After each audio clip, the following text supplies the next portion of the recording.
तुम्हाला कार्पण्य तो त्यांनी फार फार सांगत होता. पतंती पित्रो हे शानुलुप्त पण पिंडोदक क्रिया, फार त्याचं वक्तव्य होतं महाराज अर्जुनाचा आदल्या पहिल्या अध्याय. देव काही बोललाच नाही, मला बोल तू सांग तुला काय बोलायचं ते.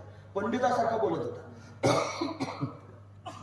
मग दुसऱ्या अध्यायात जेव्हा देव बोलतच नाही तेव्हा अर्जुन व्याकुळ झाला आणि देवासमोर हात जोडून म्हणला, देवा कार्पण्य दोषोपहत स्वभाव पृच्छामी त्वाम धर्मसम्मूढ चेतः. अशी त्यांनी माझी अवस्था झाली, काय करू मला समजत नाही. अरे शिष्यस्ते हम शाधिमाम त्वाम प्रपन्नम, मी तुझा शिष्य झालो, काहीतरी सांग ना देवा तू.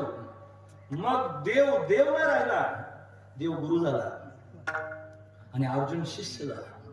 देवाला गीता सांगितली असं नाही, गुरुनं शिष्याला सांगितली असं आहे. गीता महाराज गीता सांगतात की नाही, मला संदेश फार चांगलं वाटलं. गीता कोणालाही कळणार नाही. गीता कोणाला कळेल जेव्हा तुम्ही अर्जुन व्हाल, तुम्ही अर्जुनाच्या पंक्तीत येऊन बसाल तेव्हा गीतेच्या अधिकारी व्हाल. फार महत्वाचा विचार आहे. पण अर्जुन झाल्याशिवाय गीता. अर्जुन काय? अर्जुन म्हणजे कार्पण्य दोषोपहत स्वभाव, ही अवस्था, हे अर्जुन आहे.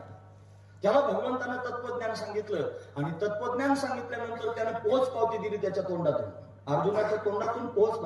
आता काही एटीएम आहे का त्याच्यातून पावत्या बाहेर पडायला, काही पैसे बाहेर पडायला? पोच पावती आली म्हणजे नेमकं काय झालं? तो मला नष्टो मोह स्मृती लब्ध्वा तत्प्रसादान मयाच्युत स्थितोस्मी गत संदेह करिष्ये वचनंत. तेव्हा माझा मोह नष्ट झाला, मला तुझ्या कृपेने त्याने बोध स्मृती प्राप्त झाली. आता तू म्हणशील तसं करायला तयार आहे, महत्वाची गोष्ट आहे. देव म्हणेल तसं करा. देवानं म्हणावं ना आपण करावं, फार महत्व. नाही तर आपण फार व्हायला जाणारी माणसं महाराज. प्रावाहिक झालो की कुठे जाऊ शकतो. हे ध्यायतो विषयान पुंस संगस्ते शूपजायते, संगात संजायते काम, कामात क्रोधो विजायते, क्रोधात भवति सम्मोह, सम्मोहात स्मृती विभ्रमः, स्मृतिभ्रंशात बुद्धिनाशो, बुद्धिनाशात प्रणश्यते. आणि एकदा त्यांनी महाराज अशी चटक माणसाच्या जीवाला लागली आणि तो संग करून बसला की तो कुठेही जाऊ शकतो. हा महत्वाचा विचार. पण तो जर सत्संगतीत आला आणि तो जर त्याने श्रीगुरूंच्या सानिध्यात येऊन बसला तर तो अधिकारी होऊन त्याने जर आला ना, मोक्ष रेखे आला म्हणजे काय? मोक्ष प्राप्तीचा अधिकारी झाला. मोक्ष रेखे तो भाग्य नटाला, तो भाग्याला त्याने नटतो.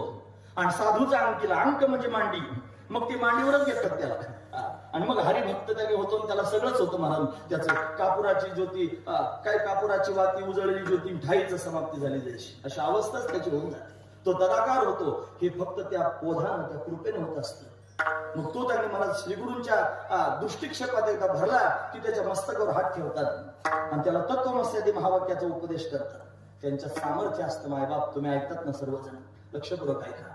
त्यानं फक्त दृष्टीने जरी पाहिलं ना तरी सुद्धा काही चमत्कार करतात. हे असो हा दिठिवा जयावरी धडके का पद्म करो माथा पारोखे, तो जीवाची परी तुके महेशेसी. तो त्यांनी जीव जरी असलं तरी